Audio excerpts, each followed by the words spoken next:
শ্ৰী শ্ৰী সৰ্বমনোকামনাপূৰ্ণ শিৱ মন্দিৰত আমি উপস্থিত আছোঁ। লখিমপুৰ জিলা নাৰায়ণপুৰৰ সৰ্বমনোকামনাপূৰ্ণ শিৱ মন্দিৰ উদ্যোগত প্ৰত্যেক বছৰৰ দৰে এইবাৰো উদযাপন কৰিছে ৰাসলীলা আৰু এই ৰাসৰ আখৰা কৰি থকা পৰিলক্ষিত হৈছে। সামগ্ৰিক পৰিৱেশসমূহ ভিডিঅ' জৰিয়তে দেখাই আছে।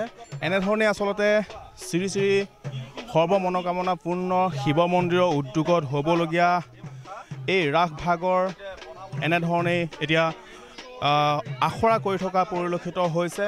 এনেধৰণে এতিয়া ভিডিঅ' যে দেখাই আছে ইয়াতে আচলতে মাজুলীৰ পৰা একাংশ ইয়াতে আখৰা কৰি আছে। আপোনালোকৰ প্ৰশিক্ষণ দি থকা পৰিলক্ষিত হৈছে। কি জনাব? আচলতে আমি আহিছোঁ যাতে এনেকুৱা ধৰণৰ গাঁও অঞ্চলবিলাকত যাতে মানে শুদ্ধ ৰূপত আচলতে সত্ৰত যিহেতু মানে শুদ্ধ নাচখিনি পায়, সত্ৰীয়া নৃত্যখিনি পায়, যিটো সত্ৰীয়া নৃত্যৰ আধাৰত আমি ইয়াত শিকাবলৈ আহিছোঁ আৰু আমাক নিমন্ত্ৰণ জনাইছিলে আৰু ইয়াৰ লগত আমি জড়িতও হৈ আছিলোঁ। আচলতে আমাৰ জন্মস্থানৰ ওচৰতে, ঠিক সেই কাৰণে আমি ইয়াত আহিছোঁ আৰু যাতে শুদ্ধ ৰূপত মানে নাচখিনি শিকাব পাৰোঁ আৰু ভৱিষ্যত প্ৰজন্মক যাতে আমি শুদ্ধতা এটা ৰূপ এটা দেখাই যাব পাৰোঁ। কাৰণ নৱ প্ৰজন্মই আগ্ৰহো কৰিছে, খুব ভাল লাগিছে আৰু আগন্তুক ৰাসখিনি মানে খুব ভাল হ'ব বুলি আমি আশা কৰিছোঁ। আৰু ইয়াৰ পৰা এটা কথা মানে বাৰ্তা এটা যাব লাগে যে আচলতে নৃত্যখিনিৰ ওপৰত মানুহৰ এটা গুৰুত্বটো যেনেকৈ আজিকালি ধৰক বেলেগ নৃত্য, আজিকালি ধৰক সত্ৰীয়া নৃত্যৰ উপৰি বেলেগ নৃত্যৰ ওপৰত যেনেকৈ গুৰুত্ব আছে, কিন্তু সত্ৰীয়া নৃত্যৰ ওপৰত তেনেকুৱা গুৰুত্ব খুব দেখা গৈছে যদিও কিছুমান ঠাইত মানে এতিয়াও বহুত কমি আছে। গতিকে ইয়াৰ দ্বাৰা আমি এটা পৰিৱেশ সৃষ্টি কৰিব বিচাৰিছোঁ, এটা বাৰ্তা পঠাব বিচাৰিছোঁ যাতে এইবিলাকতো অকণমান আগ্ৰহ কৰক। অভিভাৱকসকলে তেওঁলোকৰ ল'ৰা ছোৱালীক, তেওঁলোকৰ মানে সতি সন্ততিক যাতে এইবিলাকৰ ওপৰত গুৰুত্ব আৰোপ কৰিবৰ কাৰণে আগ্ৰহ কৰি তোলে। বিশেষকৈ মানে সৰু পৰ্যায়ৰ পৰা এটা পৰিৱেশ দিলেহে, কাৰণ সেইখিনি আজিকালি প্ৰায় যান্ত্ৰিকতাৰ মাজত সোমাই পৰিছে। যান্ত্ৰিকতাৰ মাজত যদি অকল মোবাইল, লেপটপ বা এইবিলাকৰ ওপৰতে যদি থাকে তেতিয়া কিন্তু এইবিলাক পোৱা নাযায়। এইবিলাক কিন্তু যিহেতু এইবিলাক মাটিৰ শিক্ষা হয়, কাৰণ আজিৰ পৰা ধৰক 500 এতিয়া বৰ্তমান 600 বছৰ চলি আছে শংকৰদেৱৰ যি আচলতে কৃষ্টি সংস্কৃতি, আচলতে সেই কৃষ্টি সংস্কৃতিৰ আধাৰতে এই ৰাস হৈছে আৰু সেই ৰাসতে এই নৃত্যখিনি ব্যৱহাৰ হয় আৰু তেখেতে সৃষ্টি কৰি থোৱা যে নৃত্যকে ইয়াত ব্যৱহাৰ কৰি পেলাই আমি শিক্ষা আৰম্ভ কৰিছোঁ।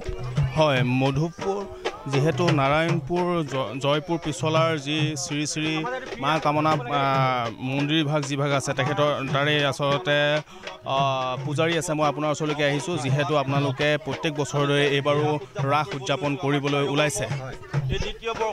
এয়া আমাৰ এইবাৰ দ্বিতীয় বৰ্ষৰ ৰাস। এই ৰাস বহুত কলা কৌশলৰ ব্যৱস্থা কৰা হয়।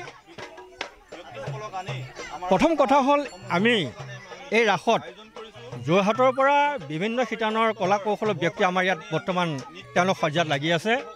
লগতে বৃন্দাবনত যেতিয়া বালকসকলে কেলি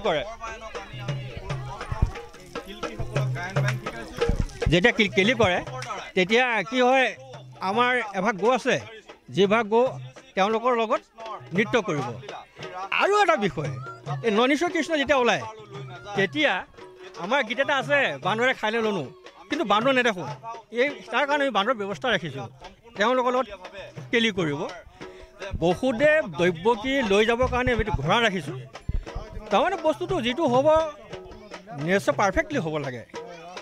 আৰু এটা আমাৰ অনুৰোধ, এই সমগ্ৰ হিন্দু সমাজ, আমাৰ যিসকলে শ্ৰীকৃষ্ণ প্ৰাণকেন্দ্ৰ, যিসকলে এই ৰাসৰ তিথি হিচাপে প্ৰত্যেকে আলহ মালহে উদযাপন কৰে, আমি চাই আছোঁ আগৰ পৰা যে তেওঁলোকে ননীশ্বৰ কৃষ্ণৰ সময়ত যি দধি মথন কৰে সেই সময়ত চাৰ্ফৰ পানী ব্যৱহাৰ কৰে। ই এক তাত্ত্বিক বস্তু। আমি অনুৰোধ ৰাখিছোঁ, আমাৰ ইয়াত কিন্তু দধি শুদ্ধ গো দধিহে হয়। গো দধিৰ মাজত যাতে আপোনালোকেও এই দধি মথনৰ কাৰ্যসূচী ভাগ আৰম্ভ কৰিব। আৰু এটা বিশেষ কথা, আমাৰ ইয়াত যিমানেই কাৰ্যসূচী নহওক কিয় সম্পূৰ্ণ টিকেটবিহীন, ইয়াত কোনো টিকেটৰ ব্যৱস্থা নাই। এইবাৰ আমি তেওঁলোকৰ কাৰণে নতুন কৌশলৰ আমি ড্ৰেছ ইতিমধ্যে যোৰহাট কেলকাতা ভাণ্ডাৰে আমি নতুনকৈ কিনি অনা হৈছে।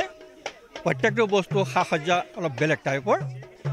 ইয়াত ভোজনৰ ব্যৱস্থাও আছে, সকলো ইয়াত বিনামূলীয়াই হয়। আমি এই চেনেলৰ মাধ্যমেৰে সকলোলৈকে আমাৰ অনুৰোধ ৰাখিলোঁ যে আমাৰ ৰাসভাগ এবাৰ আহি আপোনালোকে চাই যাওক। বৃন্দাবনৰ মাজে মাজে গোপীসকলে কেনেধৰণে নৃত্য কৰে তাৰ এয়া দেখুৱাই আছে ভিডিঅ' লেন্সে কেনেধৰণে বৃন্দাবনৰ মাজে মাজে গোপীসকলে নৃত্য কৰি থকা পৰিলক্ষিত হৈছে